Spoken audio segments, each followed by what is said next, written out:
I used to do door-to-door sales, and I was working with another friend of mine. And door-to-door sales, I mean, it's punishing. It's cruel and unusual punishment. And I was a little boy knocking on the door. Hello, would you like to buy a nice working television set? No money down? No! Bam! They slammed the door in your face. And the friend of mine that was working with me, they slammed the door in his face, and I looked back, and he was going to the car. He said, I can't do this. And he sat down in the car, and he said, you go ahead, I'll be here when you get back. Now, he had a mother and father to take care of him. My mother was ill. I am adopted. I was hungry.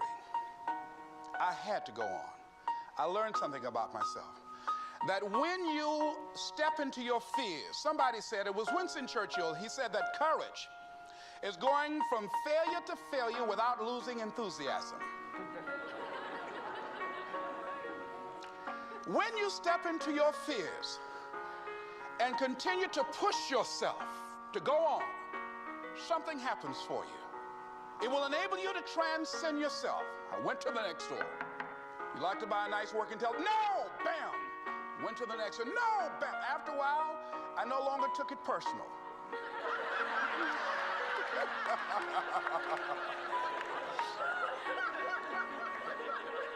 And I began to play a game. I said, well, I know there's a yes out here somewhere, and I'm going to keep on until I find it. And I'm not going home until I do. And I continue to knock on doors. And then somebody eventually would say yes. And I said, are you sure? And I would go in there and I would get the sale. When you have something you want to do, if you don't develop the courage to do that which has been given you to do, and you spend a lot of time going around trying to convince other people or trying to get their approval, what will happen is that you will lose your nerve. And other people will convince you that what you're doing doesn't have any value, and you'll give up on your dream. It's an interesting thing about life, I've also found, that if you don't have the courage to act, sometimes and particularly, if you have something special to do, life will move on you. If it were not for life, I would still be a disc jockey. I didn't just leave voluntarily to go to the state legislature. I was fired. I was working on a job, and I came home one day. I was married at the time, and I told my former wife, I said, that guy Bert I work for is stupid. She said, if he's so stupid, why does he sign you a paycheck? Now, you see why I divorced her, right? I couldn't stand her. That night, I could not sleep well. Here was a guy that was controlling my life. I was going through all kinds of changes because this man controlled my paycheck. And it was Carlyle who said, truth crushed to earth shall rise again.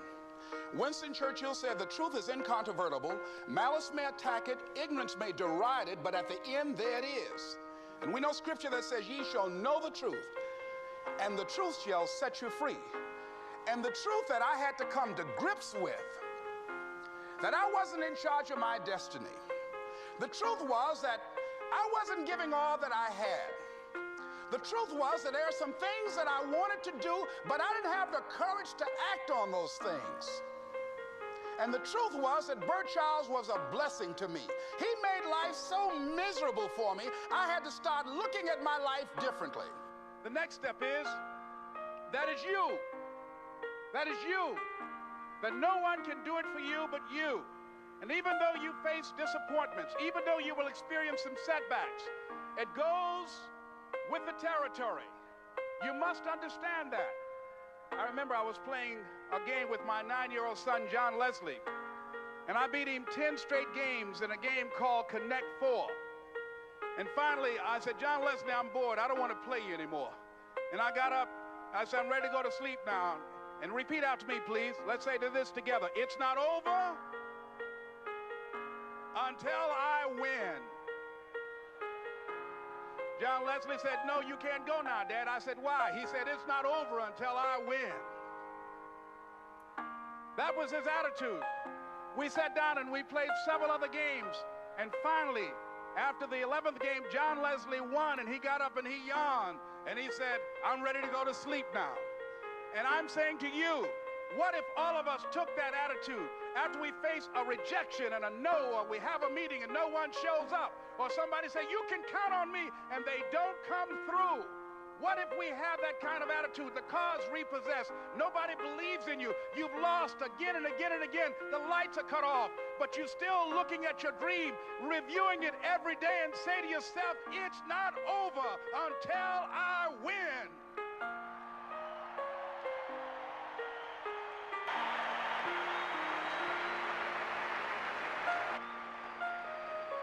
Life will yield to you.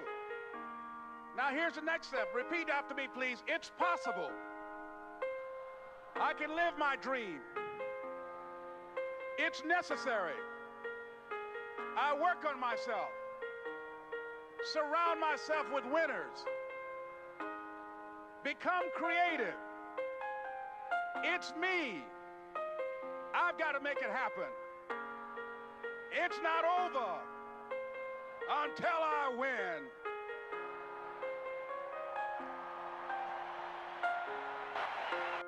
Has anybody ever seen something for you that you didn't see it for yourself?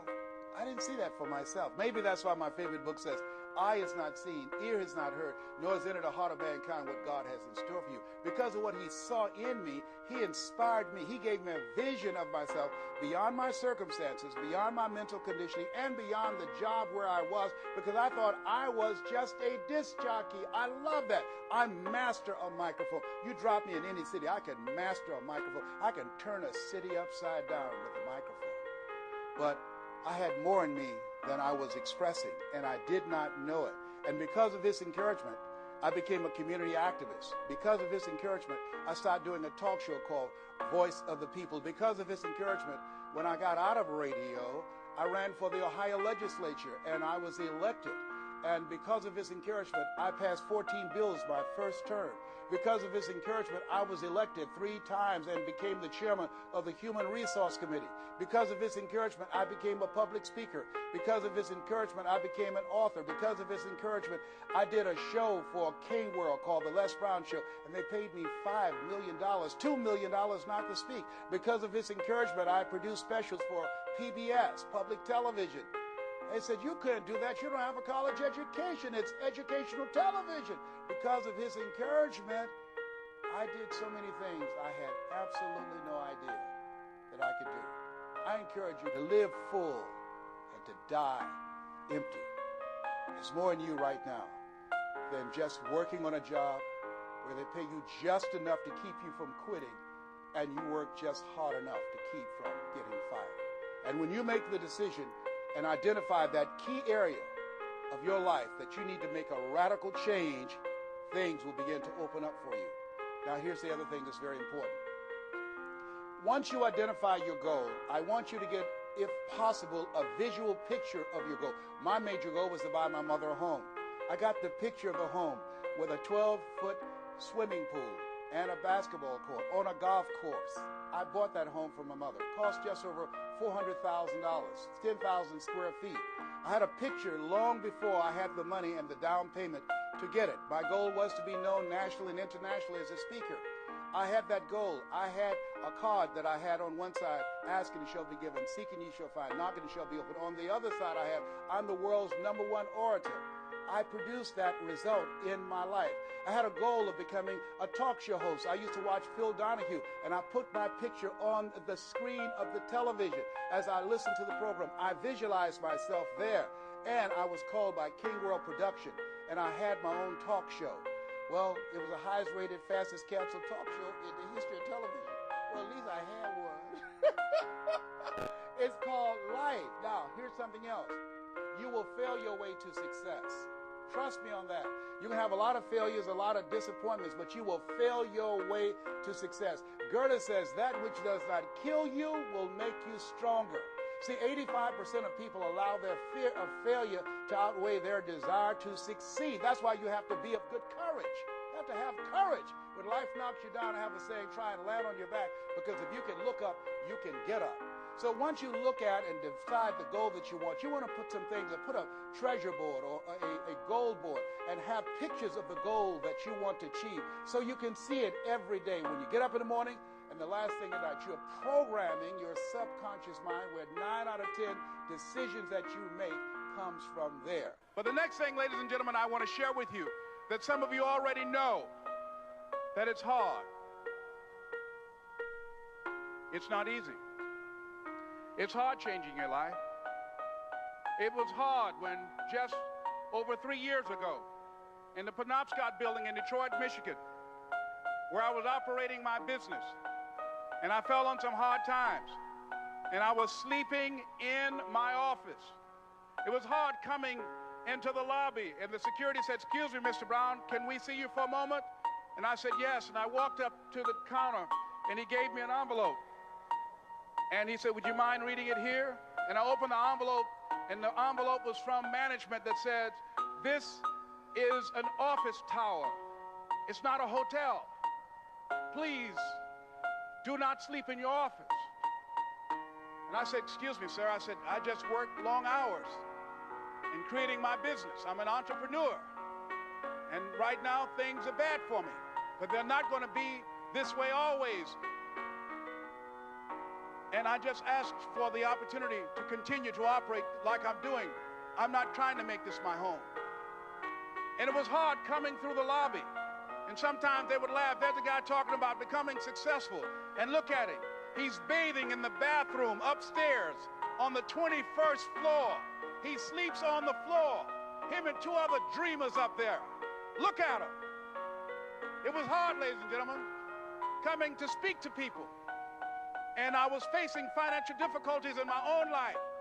I was behind on my bills and my dreams, and I'm saying to them, you can live your dream. It was hard, ladies and gentlemen. It was very difficult to pick myself up each day believing that I could do it. There were times that I doubted myself. I said, "God, why is this happening to me? I'm just trying to take care of my children and my mother. I'm not trying to steal or rob from anybody. Why did this have to happen to me?" It was very hard. And here's what I want to say to you. For those of you that have experienced some hardships, don't give up on your dream. No one could have convinced me by holding on, by continuing to push forward, by continuing to run toward my dream, that one day I would have my own talk show. It's a long shot, ladies and gentlemen, from Liberty City, an abandoned building on a floor, never knowing my mother or father. It's a long shot. Being here with you today in this dome in Atlanta, it's a long shot. No college training, labeled educable, mentally retarded, but I kept running toward my dream.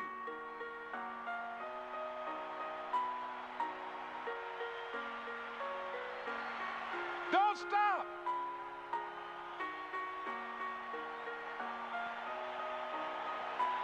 Don't stop.